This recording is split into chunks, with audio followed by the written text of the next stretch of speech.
he said, with great relish. So what's going on, man? How was your day today? I know that I poked you with needles. You did. I had class today from 8 a.m. until 4 p.m. nonstop. Mm-hmm. And then I came home, grabbed my car, and went to you to go get poked. I mean, I like the way that you put that, but I think we should change the way that people interpret that. So I'm here with Ihsan, right? Did I get that right? Close enough. Is it Ihsan? Ihsan is a good alternative. Okay. So we ended up meeting because you came in to get tattooed, and I found out that you do something really fucking cool at school. And so maybe could introduce yourself. Tell these people who don't know about you who you are and what you do. So I'm Ihsan Shafi. I'm a senior nuclear engineer who's also double majoring in math. Yes, I do hate my life sometimes. And I basically look at nuclear reactors and learn how to build them and model them. And it's honestly great. So when you decided to go into your curriculum, like let's say you're getting out of high school, you're getting ready to go to college, is that something that you were like, hey, I'm going to go into nuclear engineering? Like, where does that come from? So when I was younger, I always wanted to be an astronaut, as the typical 8-year-old boy wanted to be. Right. Eventually, as I went further into high school, I wanted to do aerospace, petroleum, but then I've kind of just always fell back on that astrology aspect of myself, and so I finally decided to choose nuclear because it has the particle physics that I like and the engineering aspect, where it's like the business side. So that's the scary thing about when you talk about nuclear energy. When you start talking about nuclear anything, people start getting real crazy. Most people don't even know the difference between fusion and fission to begin with, but you mention nuclear, people start freaking out. And for good reason, I would say that we've kind of taken that power that we discovered and maybe weaponized it very quickly, but there's a lot of good things that come out of everything from medicine with radiology, everything that comes along with anything having to do with, I guess, heavy isotopes of chemicals. Yeah. Or elements, I should say. I feel that, the fear of nuclear comes from, the fear of something you can't see but that can kill you, You have all this, big buzzwords, radiation, dose, and everyone thinks, if I'm getting irradiated, I'm dying, they're slowly killing me. But people don't notice that you're pretty much getting irradiated every single day of your life, from radiation from space, especially when you travel on airplanes. Right. Because going on an airplane is like 1/5 of getting an MRI or something like that. Yeah, it's You know more about this. Yeah. Yeah, if you want me to spit out numbers, I can, but I'm gonna refrain from doing that. No, the people want the numbers because they want to tell you that you're right or that you're wrong or that I'm an idiot. If I remember correctly, going on an airplane is equivalent to getting 30 to 50 millirem. So, millirem is how we measure, the radiation that people get throughout their lifetime. Standard radiation for a typical person, say, for example, you, should be getting to about 200 millirem per year. Oh, wow. And so for people working in my industry, we usually get up to 2 rem per year. So, 2,000 times or 20 times, 10 times larger. Yeah. Math is hard sometimes. Yeah. 10 times larger than the average civilian because of, we're working next to these high radiation fields. But, for example, going on an airplane, since you're going so high in the atmosphere, there's less things to stop the radiation from getting to you. So you ultimately just end up becoming more irradiated rather than you like it or not. And so when you're flying in a plane and that type of radiation in particular, is that like a mixed spectrum of radiation? Are you getting gamma? Are you getting infrared, or not infrared, but ultraviolet? What is it specifically that? So radiation can be categorized in 3 categories. There is alpha radiation, which is basically it's the heaviest radiation you can get, but the easiest to stop. So Is that the like alpha particles, like a helium yeah, nuclei? it's basically helium-4 nuclide, and helium is everywhere. So you can usually stop these alpha particles by a sheet of paper. Having a dense radiation material in my pocket that only spits out alpha particles would give me no harm because my pockets are good enough to shield me from that radiation. So even having fabric, or like you said, a piece of paper, which is technically a porous material, it's still, that's insane. Because like you think about stuff like that doesn't jive well for like normal life, because you're thinking like, well, what do you mean? Like we use like different types of radiation to see through stuff. What do you mean it won't get through there? But okay, so that's one of the types. Yeah, the second type, it's a beta particle. It's pretty close to what an electron is. Beta particle can be either a negatively charged particle or a positively charged particle, depending on how heavy the nuclide is when it decays. But these particles can usually be stopped through a couple centimeters of concrete. Okay. They don't really do too much damage to the system, except for appearance damage. So like damage to the skin, damage to your eyes, your retinas. Those are more surface level radiation that would just make your skin fall off pretty much. So it's more akin to like a burn. Yeah. To a certain extent. Yeah. Usually when people talk about radiation burn, which is something real, is usually that you got a large radiation from beta particles. Okay, that makes sense. Okay, so that makes sense. And then so we've got alpha, which is the heaviest stuff, the largest particle, beta, which is slightly more dangerous. Right. And then the last one is gamma. Everyone should know gamma. Gamma radiation is the Hulk. It is basically the Hulk. So gamma are basically wave particles. They have no distinct shape. They're not even a particle per se. Because it's a wave field, like okay. Gammas are basically just pure energy, just flowing around in a system. So like when you see like a quasar or something like that, and they talk about these gamma ray bursts, they're talking about like almost like a pure form of radiation coming out of these things. Gamma rays are basically the purest form of energy you can get, right? It's no longer a particle in our dimension. It's now a wave in our dimension, and it's just characterized by the mass, which is the energy. So it's a complete changeover from mass to energy, to where there is no attachment to mass whatsoever when it comes to it. It's basically now it's turned into this wave of energy, but that wave power is based on its mass. Right. The easiest way to think about it is if you take the famous equation that everyone knows, E equals mc squared. Yeah. So that term m is actually not the regular mass. It's what we define as your rest mass. It's your mass while you're not moving. Right. Which is impossible. Right, because every particle in your body's vibrating because of thermal energy. Because 0 Kelvin doesn't really exist. No, it's pretty much impossible. We're getting really close to it. God damn, we are. I mean, it's crazy that the coldest place on in the universe is on Earth. And that we make stuff cold with lasers. Yeah, that's insane. We basically, the way we kind of do it, I don't know too much into physics, but we basically just keep shooting a specific particle in different direction to basically make it stop vibrating. It's like having a hyper child. Right. You just want to keep it in one place. Well, yeah, because it's in the dumbest explanation that I can give, because I know very little about this, but from my understanding, it's an array of lasers that are meant to create almost like a cage or a thermos, and keep these particles really, really close together, and also allowing, I guess, an evaporation rate of some of the particles escape from this little closed section, and that condenses and cools, and they continue to do this process until you get like millikelvin. Right. And then shit gets real weird, and then you start seeing quantum physics, which is a whole another world.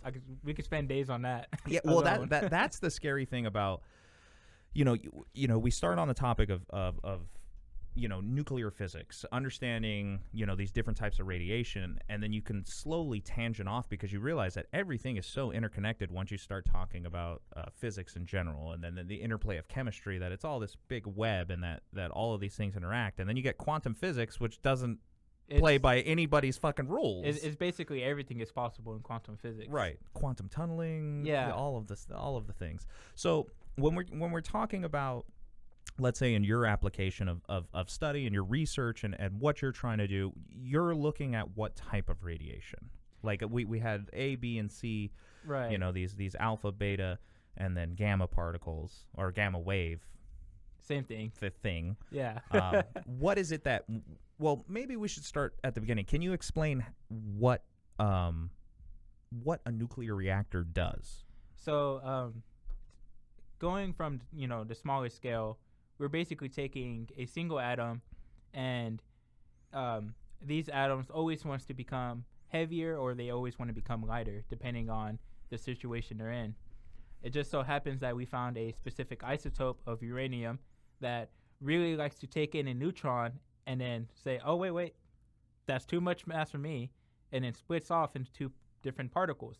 That's what we call fission. So it's basically, a uranium atom absorbs a neutron and then becomes really unstable, and then instead of letting go a couple neutrons or letting go energy, it decides to fission, and this fission lets off an extreme amount of energy, way more than a single block of coal can ever get you. Right. And so when you're talking about this isotope of uranium, right? Right. So this isotope of uranium gets energized by a neutron, and then instead of just like letting off that neutron after it comes inside, kind of like the way that like a phosphorescent particle does, where it brings in light energy and then releases it in a visible light form, it's basically saying, hey, we're going to create a different type of matter and release a shitload of energy. Right. So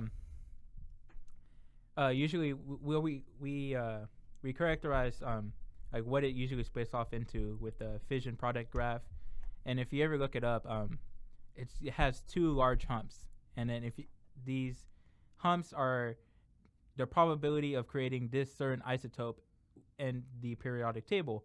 Well, it just so happens that the two biggest isotopes it creates is xenon 135 and krypton 90.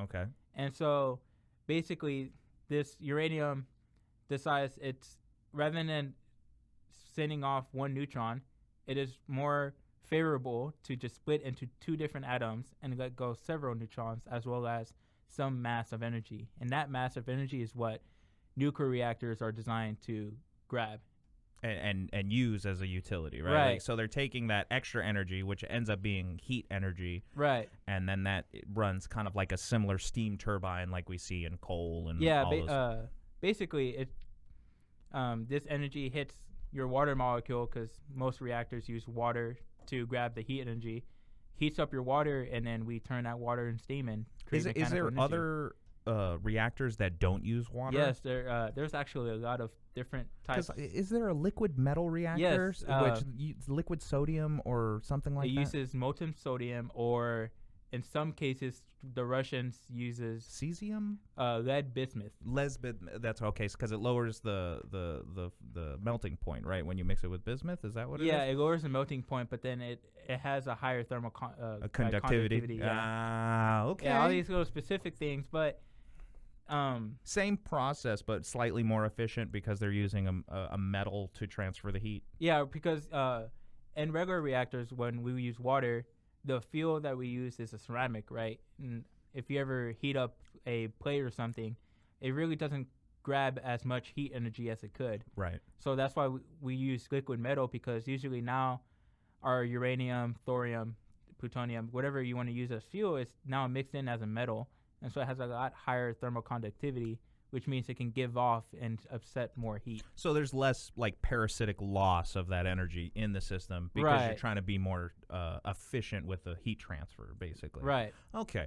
And with the old or the standard type of reactors that, like, I think most people are familiar with, where we see, you think of The Simpsons, all of that stuff. Yeah. This is something I heard. I don't know if this is true, but aren't most of those reactors based off marine-based reactors that went into like the early submarines and the large ships, and they were just kind of scaled up and thrown on land, right? Yeah, so originally these reactors were made for nuclear submarines because it's a lot easier to keep your submarine running underwater with nuclear fission rather than in coal, because you would never need to resurface. Right. There's no need for exhaust or anything like Right. that, right? And also, a lot of these reactors came up during the 50s when the United States was actually trying to increase their nuclear weapon stockpile.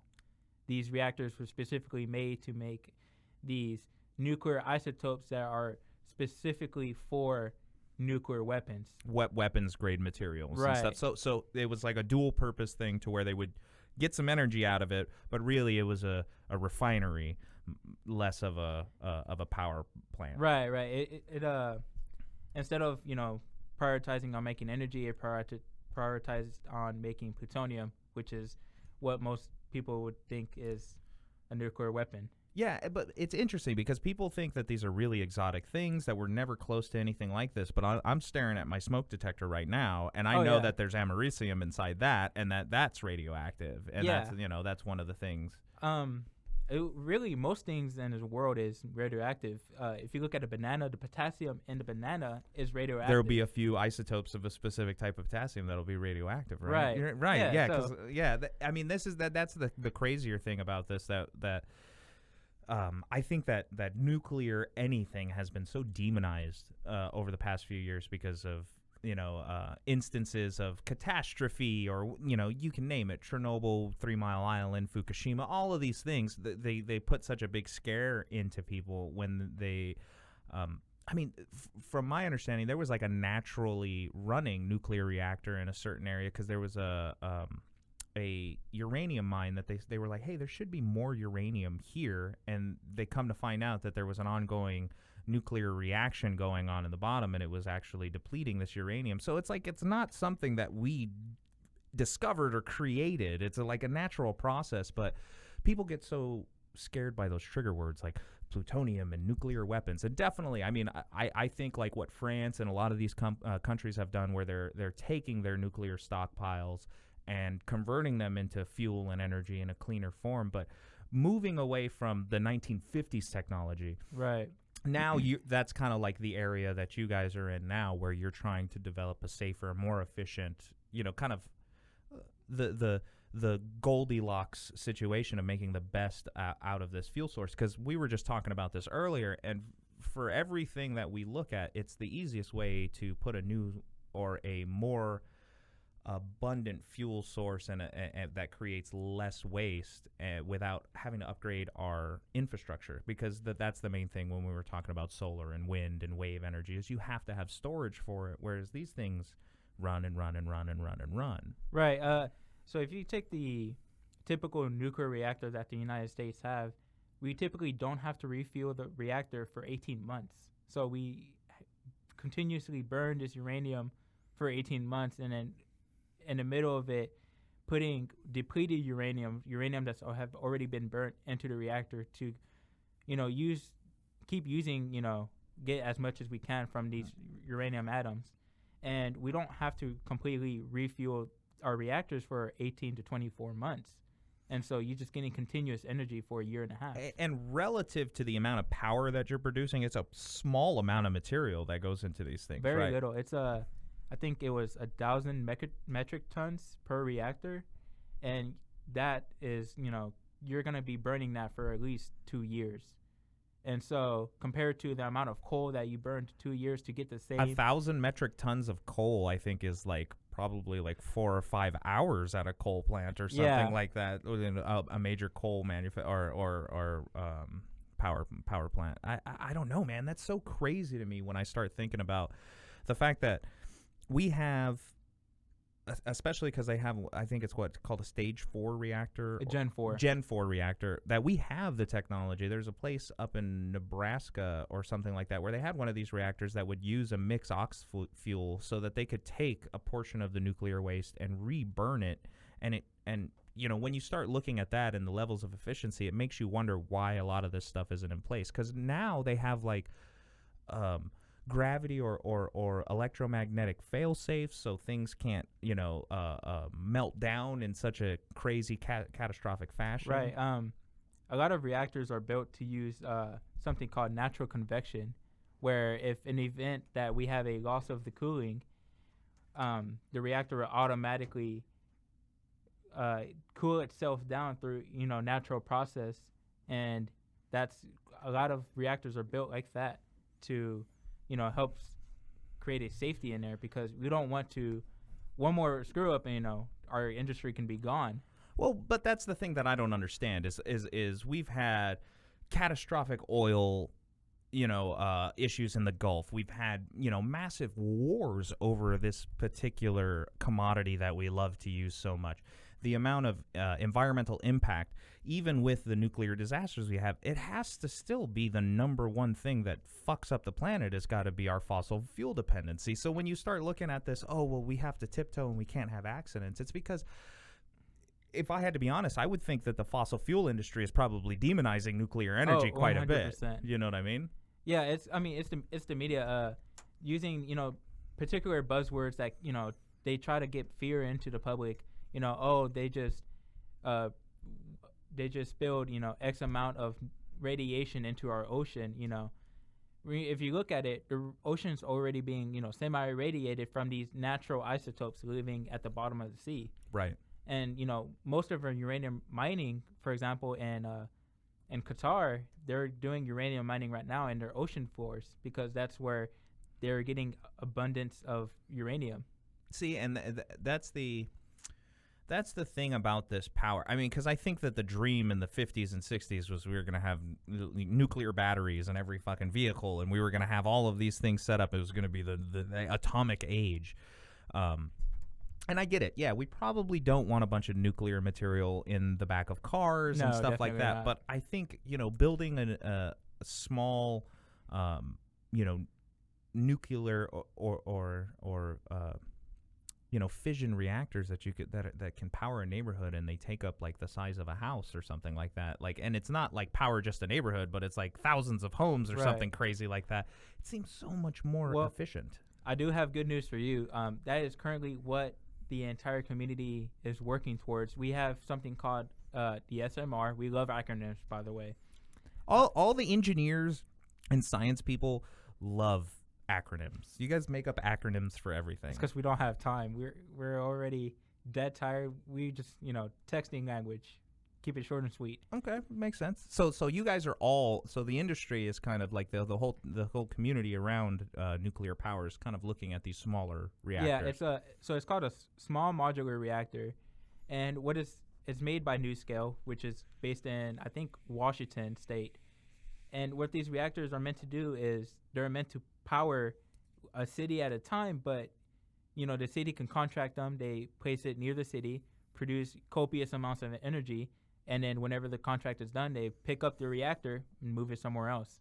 And so it's literally that idea. And so to getting a nuclear reactor on the market takes an unbelievably long time. Yeah, I can imagine. And lots of money. Well, so speaking of like the logistics that you have to go through to get into this whole industry in general, when you wanted to become a nuclear engineer, what did you have to go through background testing on top of that, or is it like, hey, we'll open up the curriculum to you, if you pass that's great, but once you get a job that's when you have to get like?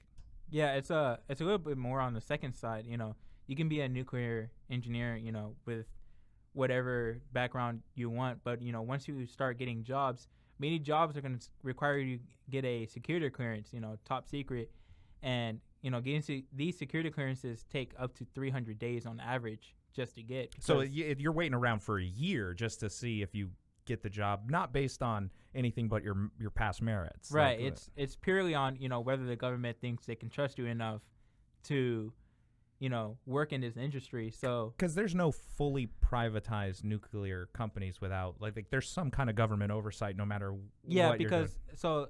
Because every nuclear process is controlled by the government organization called the Nuclear Regulatory Commission. Okay. These are the guys that, any nuclear power plant, any nuclear like technology that you would have, they would come to your facility and inspect it and make sure that you pass all of these qualifications.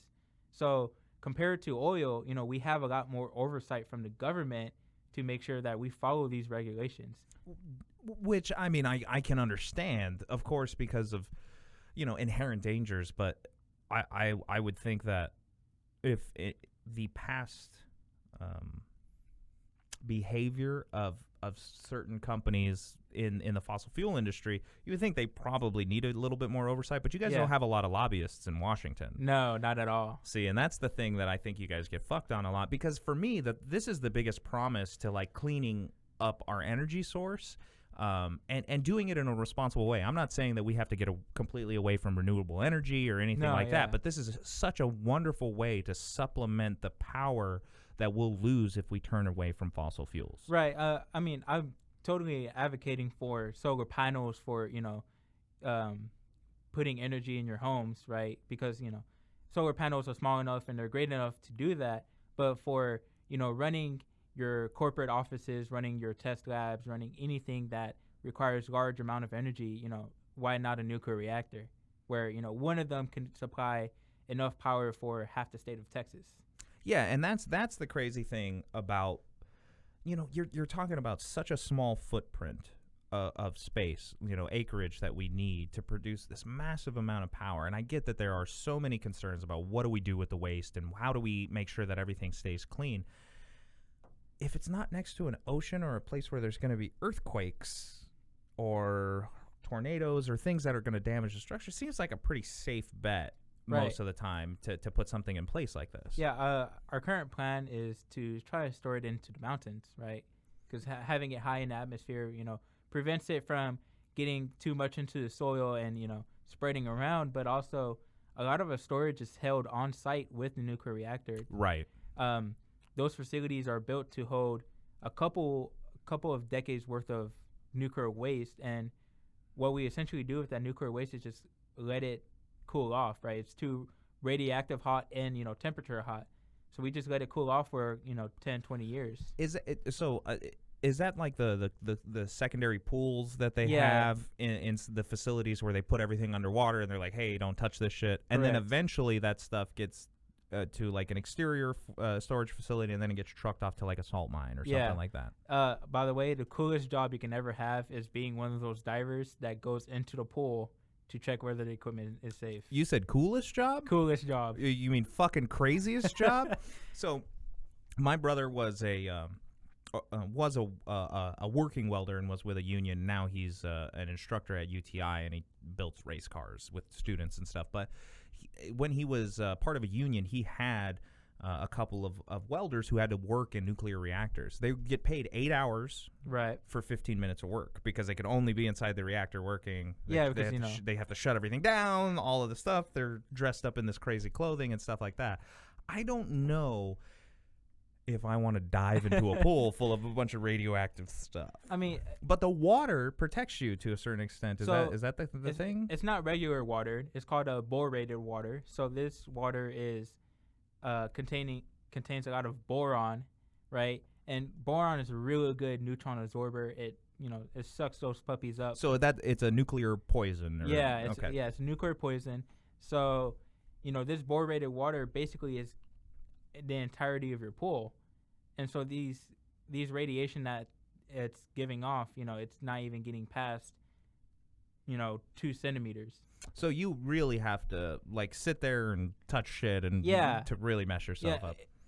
Our limit is designed to, even if you have a nuclear failure, you should still not, pass that limit for the year. So what are the chemicals, or not chemicals, but what are the nuclear materials that people were exposed to in the early days of nuclear energy, where like they lifted up like a beryllium sphere and then it was like for 2 seconds and then they died? So believe it or not, you can have a ball of plutonium sitting there and it's completely fine, no nuclear, and then you accidentally move a beryllium plate 2 centimeters to the right, and you've now created a geometry that creates nuclear for that plutonium, because now that plutonium is like, oh, you just placed that in a perfect position, let me start fissioning.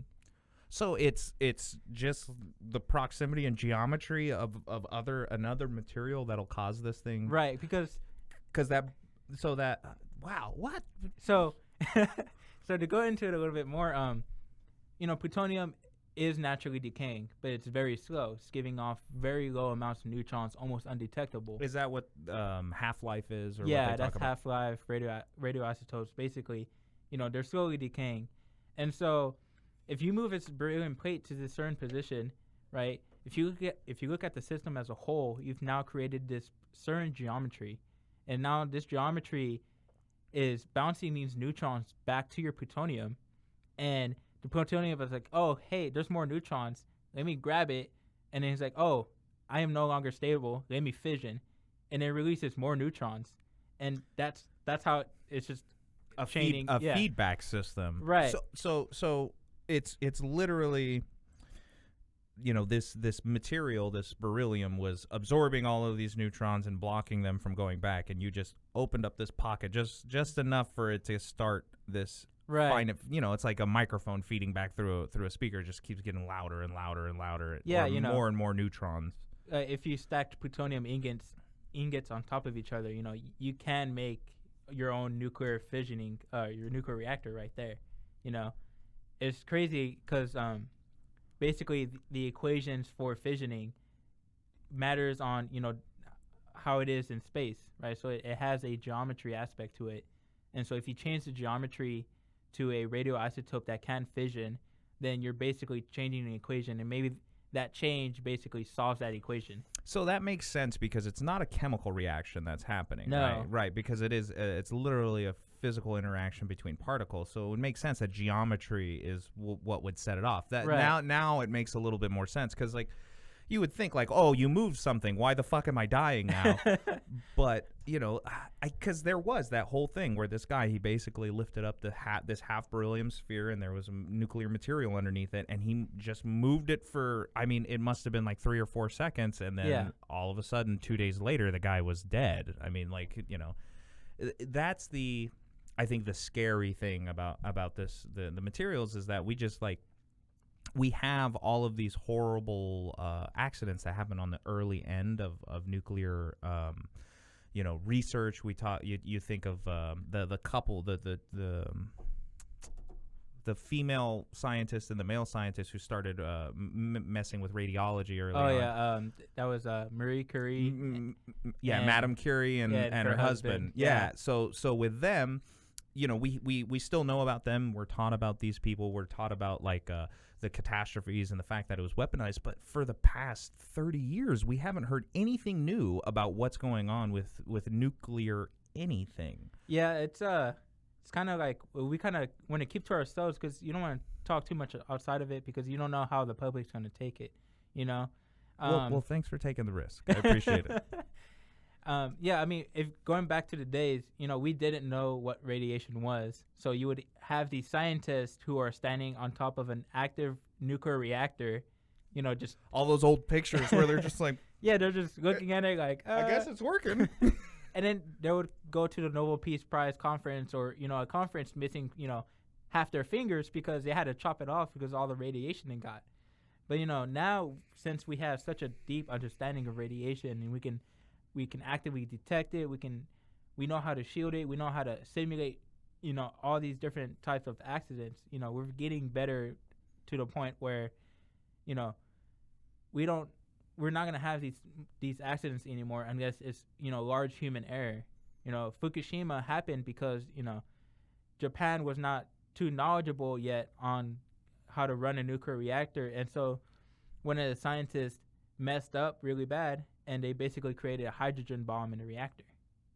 Interesting. Yeah. So when you talk about catastrophic meltdown, it's basically the nuclear poison is gone, so it's just having this feedback, and then there's not enough cooling to do anything, and so all of this stuff literally heats up and just melts the reactor. Yeah, nuclear meltdown is your fuel is melting.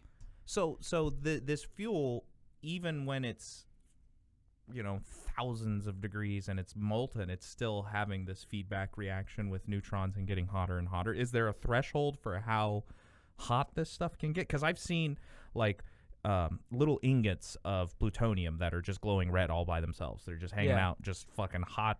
And it just depends on how hot does it need to get until it cannot fission anymore, right? How hot does it need to get for the there's a thermal density. Threshold. Yeah, there for is. it to be like, hey, we can't do this. But that thermal threshold is, super high, like ridiculously high. Like nothing, no tungsten's gonna hold that. Yeah, no pipe is gonna be able to hold that. So, we've never seen that before, and you get glimpses of that when the Large Hadron Collider tries to recreate stars. You start getting that hot to where you don't know the threshold, but tens of millions of degrees and shit like that. Theoretically, it can get as hot as it wants as long as it keep producing this energy. Right. So you mentioned them basically making a hydrogen bomb, but they weren't using what is it? They use tritium to make is that what was going on inside Fukushima? I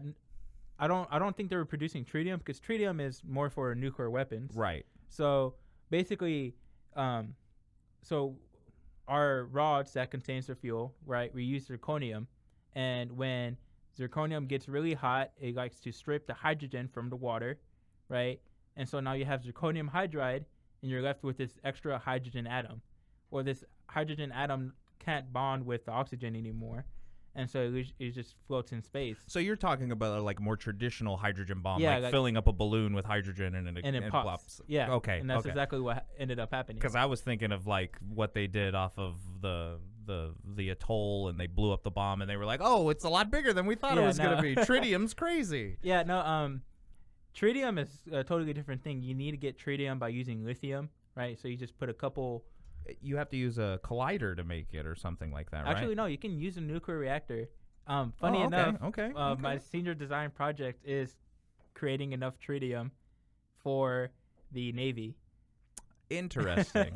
Interesting. So you kind of have to walk both sides of this field when you're in it, because there is such a heavy interest from not only the government but also the military itself. The government wants to look at it and say, hey, what are the applications that can go military or to civil, but it seems okay. So when it comes to the making of nuclear material for weapons, that's like a completely different discussion, because that's not something that, like, I think even at a base level of being a nuclear engineer, you can be like, oh, I have morals about this, because it's just part of the process of what you're doing.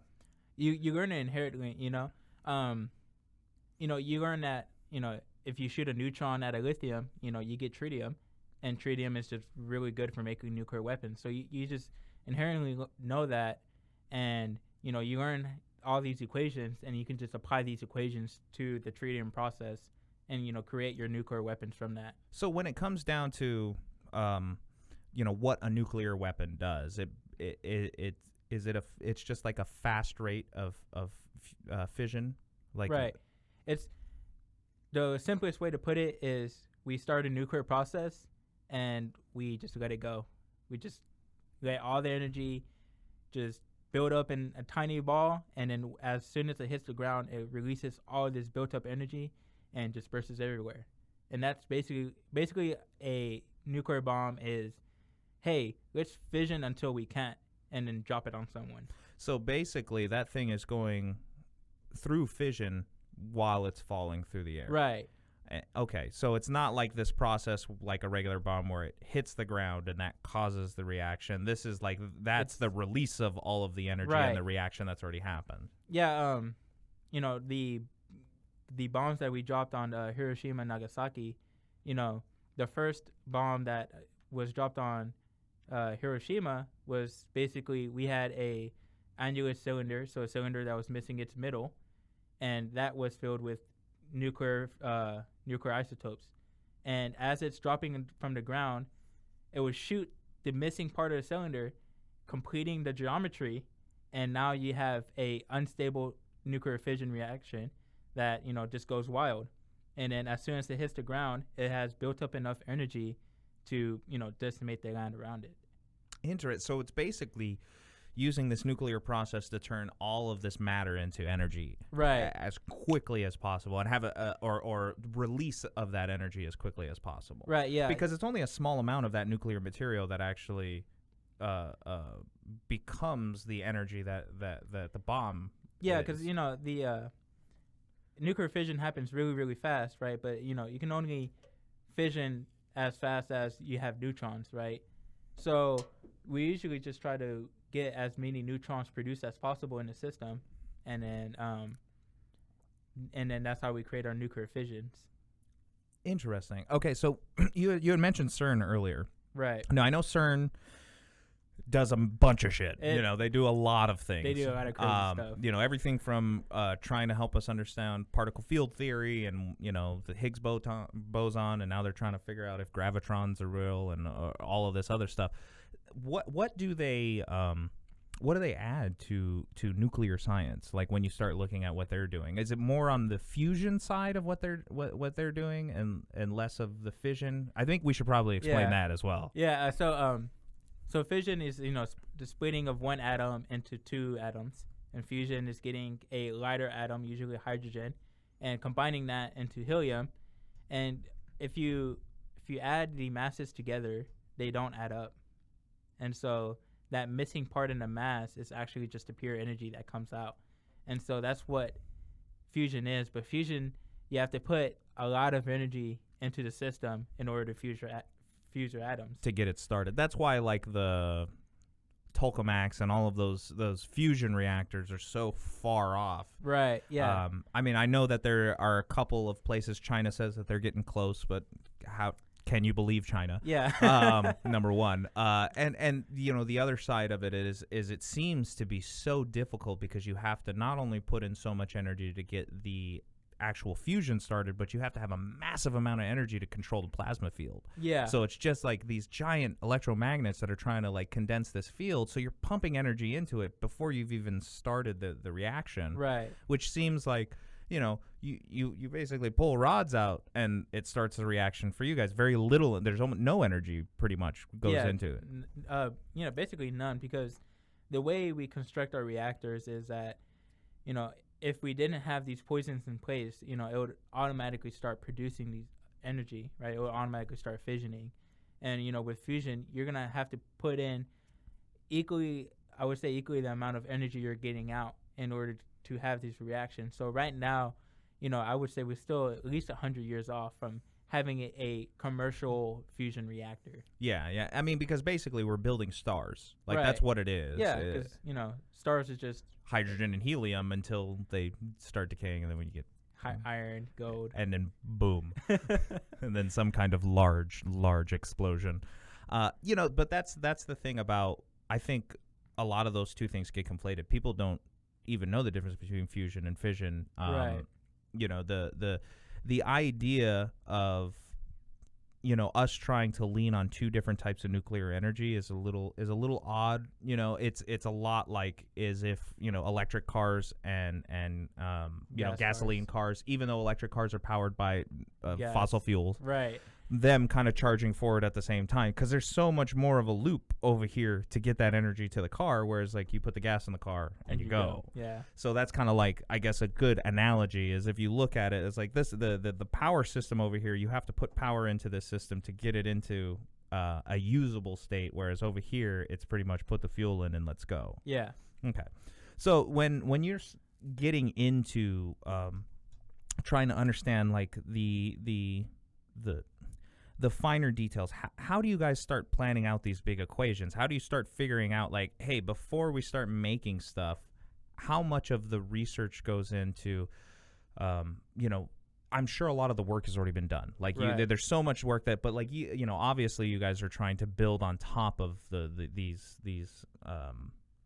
different things that have already been put in place. When you get to the point of like, hey, let's start a new experiment, what are like the protocols? Do you have to present theory first? Do you have to show all of your work before they're going to let you play with any materials? Like, what is the how do you even get started, basically? So it's a lot of theory first. You have to rigorously prove that whatever you think is whatever physics you think you're gonna try to model, right, in the real world, that you can model it accurately in your simulation. And so a lot of work goes into solving these specific equation. They call it the transport equation, right? It's basically the change of neutrons in your system over time, right? Okay. And solving these equations are the hardest things you can ever imagine. People still don't really know how to solve these equations perfectly. We just use a lot of approximations. And Okay. these approximations, we're actively trying to get better. But, for example, to solve the transport equation for a cubic centimeter in your reactor will probably take you upwards of 4 months of running supercomputers. So is this the place that you think like maybe quantum computing could come in and help you guys or something of that nature once we figure out how to actually write software for those things? Right. And then do you guys use like the supercomputers? Yeah, so we our department has a supercomputer, and it's not the greatest in the world, not even close to it, but it does get a lot of the job done. And we do have a secondary supercomputer that's costs a couple millions of dollars, and that computer is specifically reserved for the professors and the research professors that are trying to solve these transport equations through approximations. Okay. And so when you start working in this field, you start I guess kind of getting sucked into this world that's outside of the public view. Like we were talking earlier, you have to take a test tomorrow for some kind of coding that we can't talk about, right, which is perfectly fine. But just that sense that like once you start getting deep enough into this, like you're a senior, you're about to just go fully fledged into the job market eventually, right? Right. Or you're not going to stay in school? No. Go back and get your master's, PhD? I'm currently applying to this job that will pay for my master's, and so I am going to get my PhD one day, and so I kind of want to get the industry Then experience. you'll be a doctor, not a real one, but a real enough one. There's already a Papa Dr. Shafi, so Ooh, I'm trying to keep a line going. But I want to get the industry experience because once you become a PhD student in this field, you're now you're overqualified to do the regular industry stuff. So you end up having to work in the national lab, doing more theory, doing more research, and I kind of want to get my hands wet with the things that I've been taught that I can build, and I want to actually do that for a little bit. Because it seems like just like when you take chemistry class, like it sucks to sit there and do the Avogadro's calculations and all of that shit. All you want to do is get to the lab and make fun shit. Yeah. And it's been so much of like so what you're saying is if you go through and get your PhD, they want you to go back to the table and keep using your brain. Keep your hands off the work. We need your brain. Keep figuring out these problems and less of let me see how this shit actually works. Yeah, basically, they're basically telling you, you're too smart to run a reactor because running the reactor and physically is not that challenging, right? It's there is a lot of things to learn if you're coming with no experience, but if you're a PhD student who's say done research and neutron transport, there's no reason for you to go run a reactor. You're going to be paid a lot more if you go to a national lab and say you work on weapons or you work on new reactor concepts. So I kind of want to get the hands-on experience of my field before I transition to being a code monkey. Because that's almost like being a street cop and then you got to go get a desk job afterwards. So you're like, hey, let me actually go walk around and figure out what the hell this is going on. So when you got into this field and you were like, hey, I'm going to become a nuclear reactor, what did your parents think? Or a nuclear engineer? My dad loved it. So, my dad, thankfully I had, two wonderful parents who supported me throughout, every decision, as long as I decided to do something good with my life, they were completely for it. And then, are you first generation? I am first generation American. And so where are your parents from? So my mom is from Dominican Republic, and my dad's from Pakistan. Right on. Yeah. So North India. Yeah, basically. And my dad ended up meeting my mom in Dominican Republic while he was going to med school. I don't know how a Pakistani gets to Dominican Republic in the 1980s.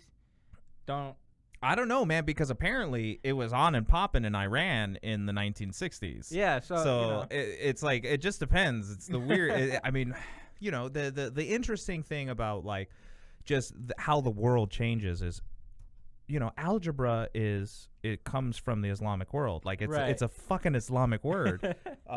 But we get to this point to where like nobody fucking remembers that, and we just think that these other people in these other countries are, they shouldn't be this way, or what we don't understand that it's a rich culture, and that people who are intelligent will find their way no matter what. That's why, your dad was in the Dominican Republic, and luckily now his son's a nuclear engineer. So your parents obviously support you in all of this, and it's a very interesting field. I mean, I could only imagine what it's like to be like, yeah, my son's a nuclear engineer. Oh, they go have to brag about me. Oh, of course. Well, it makes sense. It makes sense. So when your parents met in the Dominican Republic, when did they come to the States? I think it was 11 years after they met. So I think it was 1989, because it was 2 years before my sister was born. And your sister's older than you. Yeah, she was born in 91. What does she do? She is a assistant to a paralegal. Mm-hmm. So she usually. So they never talk about her. Is No, what not. I'm just fucking around. No, but no, she does great work. She is slowly, coming to handle her own cases. She mainly deals with immigration. Being in Texas and Houston, there's a lot of immigration cases. So, well, and then being not only like Asian, but also being Hispanic, there's like fields on both sides of that. So your parents are immigrants, so it's like, okay, it makes sense that she's got a mission for that. Right, and she loves helping people out, and that's she, awesome, she does man. great work. Your parents should have had like 5 of you guys. And then I do have a brother who's a year and a half younger than my sister, 5 years older than me, and he's actually a sheriff in Harris County. Oh, okay. Yeah. Okay. So you got your parents had a broad spectrum. Yeah. And do you think like with your older siblings, them kind of paving the way for you made it a little bit easier for you to be like more intellectual, or do you think like maybe that your parents were older and they had maybe a little bit more money or a little bit more, A, B, or C, and that kind of opened you up to technology? Because obviously you like science. Yeah. You don't go into the STEM fields and then be like, hey, I'm going to be a nuclear engineer, and be like, I fucking hate science. No, definitely, my parents had experience by that point, and my dad was, financially better off. Well, and he was a doctor, so he was already in the science field, so I can understand that. Right, and, he's a medical doctor? He is what he calls a natural pathological physician. So he is a doctor, but he also likes to base a lot on like these natural, natural remedies and things of that nature. He tries to get people, off of, the high intensity, pharmaceutical medicine that they're prescribed, and tries to get them into a healthy lifestyle using, natural choices, vitamins and stuff like that. Yeah, well, I mean, it's interesting to me that you start looking at us synthesizing all of these drugs and pushing out all these pharmaceuticals when we've known for centuries that plants are the best chemists. Right, exactly. They are the best chemists. We are our best pharmacists because we give ourselves drugs that have no side effects and are good for us.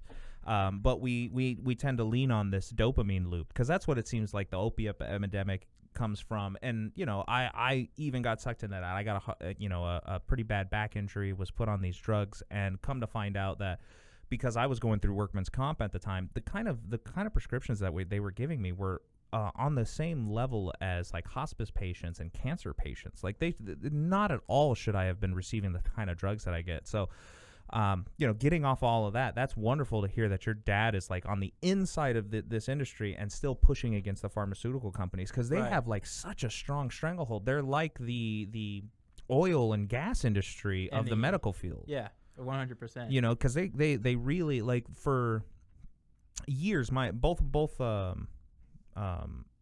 my parents and were in the medical, or my mom was in the medical field. My dad wasn't, but my uncle was in the medical field as well. And you would see pharmaceutical reps come and talk to new doctors and tell them what to give their patients, because these new doctors are freaked out. They got patients for the first time, and this nice pharmaceutical rep takes them out to dinner. Is like, oh, well, they could probably take this. Yeah, I know it's off-label use, but, you can still give it to them and shit like that. And it seems to be that we get so far away from, like, natural remedies that we're just like, nah. I mean, it's interesting to see, when you get these medicine commercials, the side effects usually end up being, a minute long with this, generic voice, naming off all these generic side effects. And then it's super fast, and Yeah. they're like, may cause anal leakage, you may die, you may, Yeah, and you're like, what? I was Maybe like, it was an arm. Like, what? Why am I taking it? I got high cholesterol. Look, I'm not gonna have boners anymore. What does that have to do with anything? That's the strangest thing that I ran into when I went to Europe. Is they're not allowed to advertise pharmaceuticals on TV. Oh, that is interesting. Yeah, so because so I went to the UK. That's where I spent most of my time. I spent like 3 months or about 2.5 months in London. Nice. Watching a lot of TV, working and stuff like that. And I was interested in TV, not so much because I like TV. I don't watch any TV here in the States. I was interested at using it as a window into the culture of what's going on in the UK.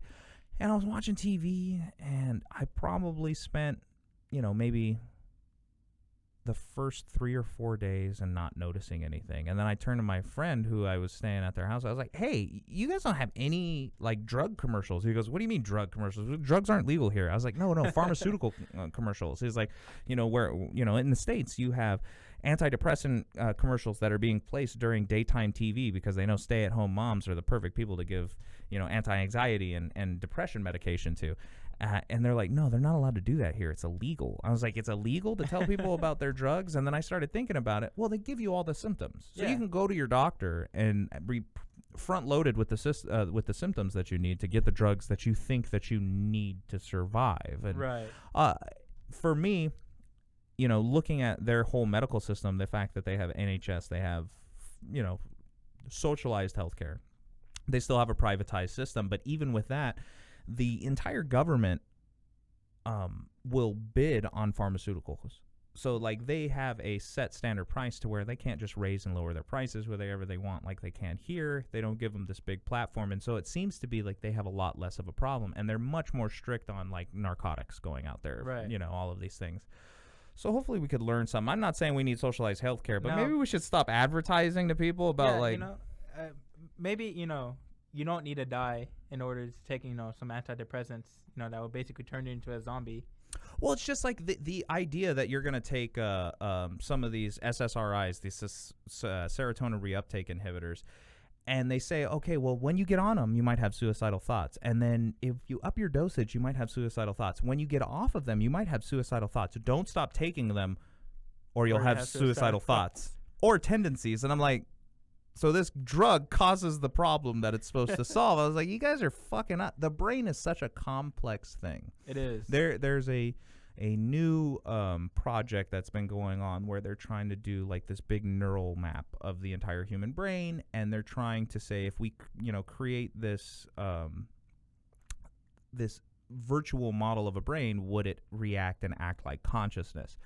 We can't even figure that out, and we're like, well, let's start fucking with the chemicals, and maybe that'll fix your problems. Because that's the scary one. Like, I get pain medication or heart medication, or you got some liver problems, but as soon as you start messing with psychotropic, substances, and you're like putting people on regimens of these things, everybody's chemicals are slightly different. Yeah. And so like having these blatant, that's why I like the idea of what your dad's doing, because he's probably talking to them and working with them and being like, hey, let's take this and this and try this. And it's so much easier to be like, stop taking that supplement rather than it is stop taking that narcotic that you're like addicted to. Yeah, because, really is, they want you to become addicted to it. Keep buying it, right? The narcotics. Oh, yeah, because like I saw that that kid who had to go in front of Congress and shit like that, and he kept pleading the fifth. I forget what Martin something. He's a horrible guy. He's the CEO of a big pharmaceutical company who, on a whim, changed a $12 pill to being like $400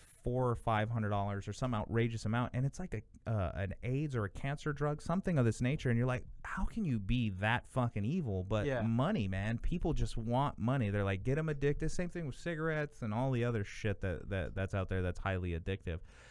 I don't know if society needs like these crutches, or if it's kind of both Big Brother and society kind of being like, hey, we can you're going to supply us with the drugs, and we're sad enough and we're unhappy enough with our lives because we have so much of everything. Because that's the issue. Depression is a first world problem. Yeah, you usually don't Vegetarianism, see it in the third world. Yeah. vegetarian or vegan, not vegetarianism. Veganism is also a first world problem because, like, I've been to countries, third world countries, gone to Mexico. When somebody brings you meat and you're a visitor, that means that they really respect and care about you. Right, it's super expensive. It's expensive, and very few people can eat meat every day in these countries. So veganism is a fucking joke. I'm not saying that you shouldn't be vegan. Right. The girl that I'm in love with is vegan,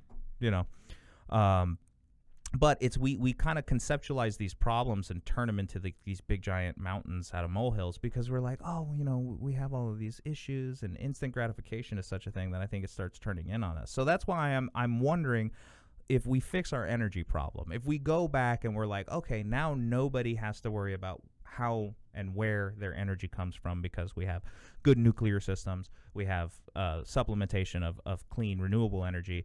Do we end up having this abundance of like non-working humans who can have I don't know, what was that Andrew Yang guy talking about, like a base income, right. Because they don't have to work. Does that sprout creativity, or does that take people from this one state of instant gratification and laziness and just chalk it up to another level to where they're like, fuck it, I'm just going to play video games all day? Yeah. I don't know.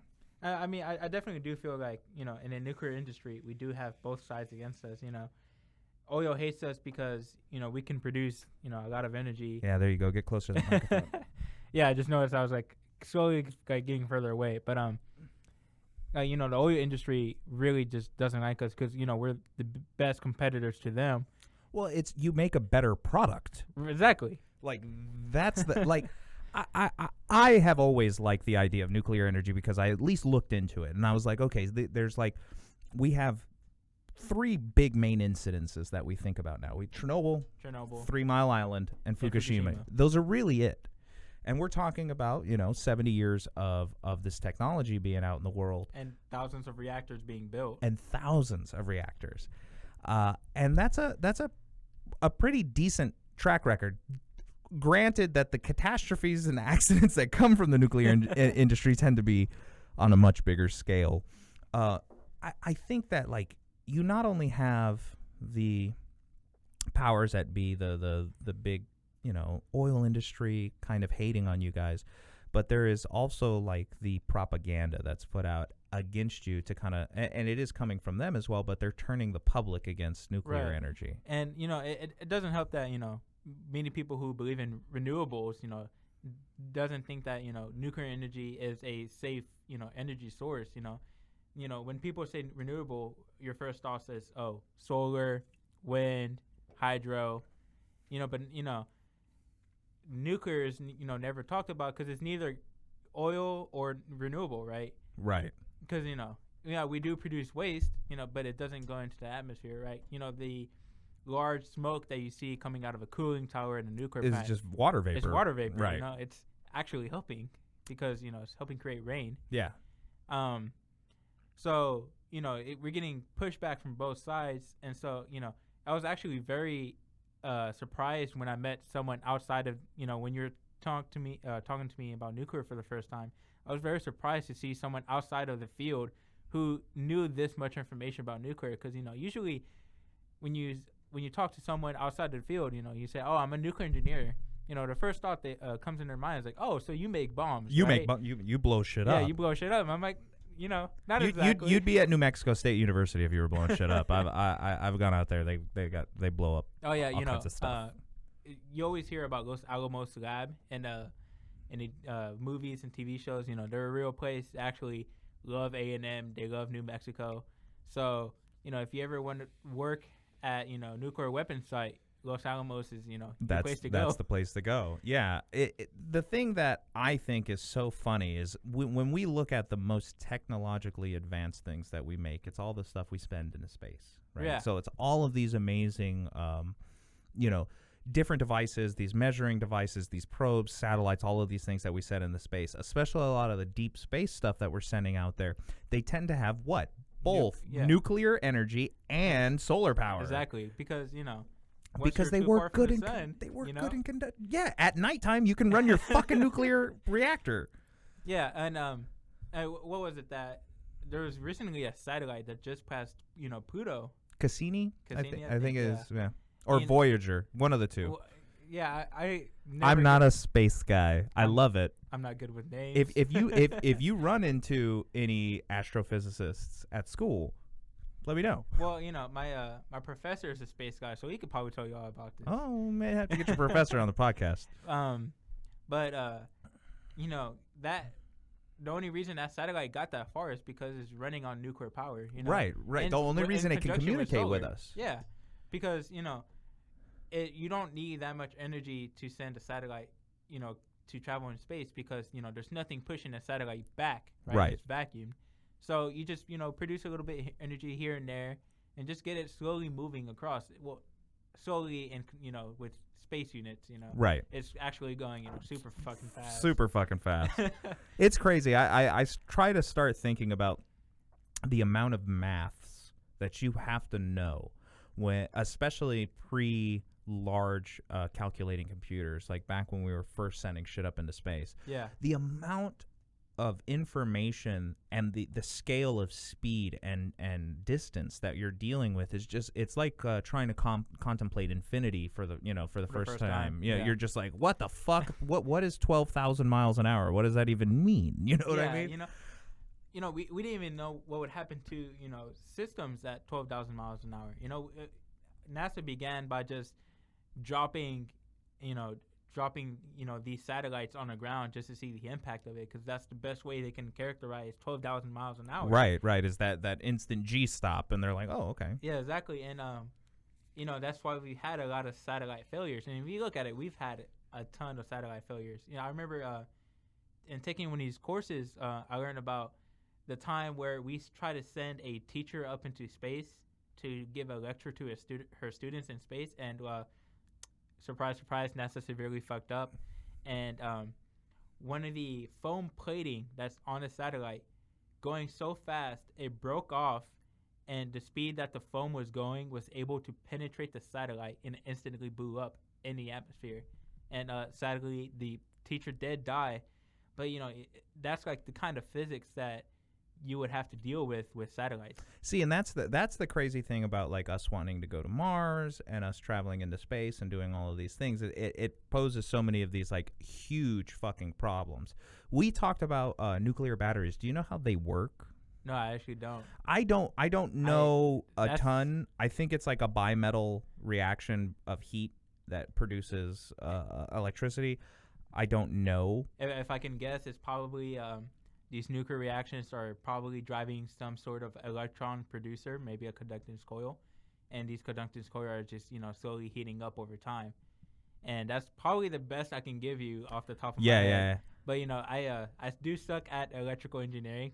I hated that one class I had to take, so not really too into the batteries part of it. Right. Because that's a whole nother subset of nuclear power, right? That's more like nuclear electrical power.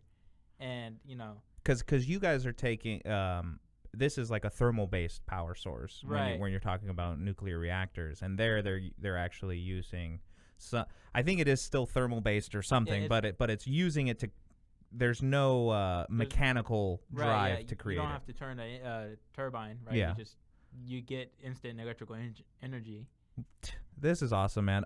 So. Why don't we do this? Why don't you tell the people, like, you got an Instagram or anything like that? You want to tell people where they can ask you questions if they got questions about nuclear power or anything like that? If you do have questions, you can follow me on Twitter. I do not post at all. I'll follow you back if you follow me. It's Ihsan at Ihsan T Shafi. So if you want to spell that, is IHSAN TSHAFI, and that's all one word. No caps. No underscores. And I will put this information down in the description of the video. We'll get this up pretty shortly, man. I really appreciate you coming out and talking to me. It was very eye-opening to have somebody who actually, has the knowledge to explain this, not only in a technical sense, but in a way that, like, not only myself, but the viewers and all the people listening will be able to understand. And at least for me, hopefully this will, even if it enlightens a few people to the potentials of what nuclear energy has to offer to us, because it's so amazing that we have this technology, and for the dumbest reasons we demonize it. And people usually think that nuclear reactors and nuclear energy is really well hidden, and that there's a bunch of secrets in the industry. There's not as much secrets as you would think. If you look up nrc.gov, right, you can find literally every single information about a particular nuclear reactor. You can have so much information that you could probably build that thing in your backyard if you had the money. You just would have to do some more math for it. But yeah, they give you all the information you would need. The power output, things that you don't even understand. I don't even understand sometimes. But they you have this abundance of information at your fingertips, and so making sure you go to trusted websites, government websites, try to stay away from propaganda. I said NRC. You can also do DOE. You can look up national labs, and they'll probably give you more information. They probably do the little, the cooler stuff.